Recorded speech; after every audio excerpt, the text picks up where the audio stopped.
زکوٰۃ اب کس پہ فرض ہوگی؟ آزاد مسلمان عاقل بالغ جو صاحب نصاب ہے اور جس پہ قرضہ نہیں، زکوٰۃ اس پہ فرض ہے۔ قرضہ نکال کے صاحب نصاب ہوتا ہے تو زکوٰۃ فرض ہے، اگر قرضہ مائنس کر کے صاحب نصاب نہیں ہوتا تو زکوٰۃ فرض۔ پاگل پہ زکوٰۃ فرض نہیں، بچے پہ زکوٰۃ فرض نہیں، غلام پہ زکوٰۃ فرض نہیں، جو صاحب نصاب نہیں اس پہ زکوٰۃ فرض۔ اب اگلی بات ہے زکوٰۃ کن چیزوں پہ فرض ہوتی ہے؟ زکوٰۃ 5 چیزوں پہ فرض ہوتی ہے۔ سونا چاندی نقدی ایک کیٹیگری، مال تجارت 2، چرنے والے جانور جو سال کا اکثر حصہ یا پورا سال باہر چلتے ہیں، آپ کو ان کو گھاس ڈالنے کی ضرورت نہیں ہوتی، وہ الگ سی چیز ہے، سمجھ آئی بات کی؟ اس کی ڈیٹیل الگ ہے۔ 5 اونٹوں پہ 1 بکری آتی، 40 بکری پہ 1 بکری آتی، وہ اس کی الگ ڈیٹیل، وہ آپ عموماً میں نہیں دیتے ہیں، یہ دیہاتیوں کا کام ہے جو رکھتے ہیں، اس کی ڈیٹیل بھی میں اس موقع پہ نہیں ہے۔ تیسری چیز یہ ہے جانور، لیکن جانوروں میں 3 پوزیشنیں یاد رکھیں۔ اگر آپ نے جانور، یہی چرنے والے جانور ہے، پالتو جانور ہیں، باہر چر چر کے آ جاتے ہیں، آپ کو چارہ ڈالنا نہیں پڑتا تو ان پر زکات الگ ہے۔ لیکن جانوروں کا کاروبار کرتے ہیں تو مارکیٹ ریٹ لگانا پڑے گا آپ کو دو، ٹھیک ہے جی۔ اگلی بات، اگر آپ جانوروں کا کاروبار اس طرح کرتے ہیں کہ جانور رکھ کے دودھ بیچتے ہیں تو پھر جانور سامان تجارت نہیں، آلہ تجارت ہیں، وہ انسٹرومنٹ ہیں، ان کے اوپر زکات نہیں آئے گی۔ جو جانوروں کا دودھ ہے اس پہ زکات ہوگی کیونکہ وہ آلہ تجارت ہے، سامان تجارت نہیں۔ چوتھی چیز جس پہ زکات آتی ہے وہ آپ کی کھیتی ہے، پھل ہے، زمین سے جو کچھ اگتا ہے، اگر وہ بارانی ہے، آپ خود سیراب نہیں کرتے تو اس کا 10واں حصہ اللہ کے راستے میں دینا ہوگا، اور اگر آپ خود سیراب کرتے ہیں، کھاد لگاتے ہیں، نہری پانی دیتے ہیں، چاہی پانی دیتے ہیں، چونکہ آپ کے اخراجات ہوتے ہیں، لہذا شریعت کی اس میں 20واں حصہ دیتے ہو، نصف العشر۔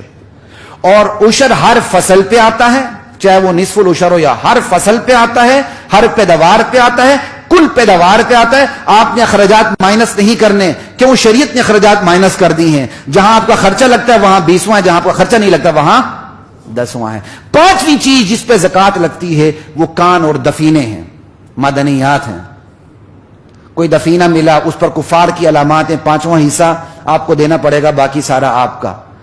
آپ کی اپنی مملوکہ زمین میں، غیر مملوکہ زمین میں، بشرطے کہ سرکار کی زمین نہ ہو، کوئی پیٹرول گیس، پیٹرول تیل تارکول نکلا، 5واں حصہ بیت المال میں، باقی سارا آپ کا۔ شریعت کے اصول میں نے آپ کے سامنے رکھے ہیں، یہ ہے۔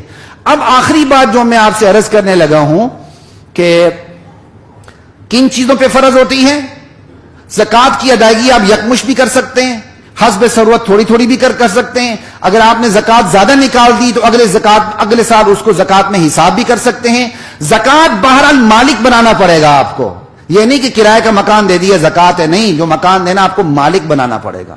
مستحقین زکوٰۃ کون ہیں؟ جن سے آپ کا نکاح کا رشتہ نہیں، ماں باپ، اوپر نیچے، روٹس، زکوٰۃ نہیں دے سکتے۔ میاں بیوی آپس میں ایک دوسرے کو زکوٰۃ نہیں دے سکتے۔ جن کا ولادت کا رشتہ ہو وہ آپس میں زکوٰۃ نہیں دے سکتے۔ نکاح کا رشتہ ہو آپس میں زکوٰۃ نہیں چلتی۔ ولادت کا رشتہ ہو، باپ بیٹے پوتے آپس میں زکوٰۃ نہیں چلتی، سمجھ آئی؟ نواسے پوتے پوتیاں نانے آپس میں زکوٰۃ نہیں چلتی۔ سید کو زکوٰۃ، کاغذی سید نہ ہو، حقیقت میں سید ہو تو اس کو زکوٰۃ نہیں دی جا سکتی، اور غیر مسلم کو زکوٰۃ نہیں دی جا سکتی۔ اور جس کے پاس ضرورت سے زائد 52.5 تولہ چاندی کے برابر ہے، چاہے وہ زکوٰۃ نہیں اس پر لاگو ہوتی لیکن اس کو زکوٰۃ بھی نہیں دی جا سکتی۔ یہ ساری ڈیٹیل میں آپ کے سامنے رکھ چکا ہوں۔ مال تجارت کے حوالے سے آخری بات یاد رکھیں، جو تجارت کے مال آپ نے کس مارکیٹ ریٹ پہ آپ کو فروخت کرنا ہوگا۔ مارکیٹ ریٹ 3 ہے۔ ایک مارکیٹ ریٹ کیا ہے کہ آپ ریٹیل پرائس، ایک ہول سیل پرائس، ایک ہے پورے سٹاک کی قیمت۔ تو آپ سہولت کے لیے پورے سٹاک کی قیمت لگا سکتے ہیں جس دن آپ پہ زکوٰۃ فرض ہوئی ہے، لیکن تھوک لگائیں تو یہ زیادہ مناسب احتیاط ہے۔ پرچون تو پھر بہت ہی اچھی بات ہے، لیکن شریعت نے اس سلسلے میں آپ کو اختیار دیا ہوا ہے۔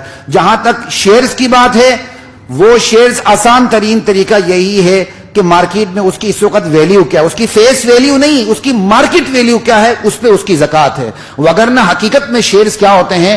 شیئرز جو تجارتی ہوتے ہیں، اگر آپ شیئر کی خرید و فروخت کا کاروبار کرتے ہیں پھر تو مارکیٹ ویلیو مسٹ ہے، لیکن اگر آپ نے شیئر اس لیے رکھیں گے کسی کمپنی میں آپ کا حصہ دار ہیں اور آپ کو آمدنی آتی رہتی ہے، تو شیئر کی اصل سرمایہ اور منافع پر زکوٰۃ ہوتی ہے۔ مثال کے طور پر 100 روپے کا شیئر آپ نے خریدا،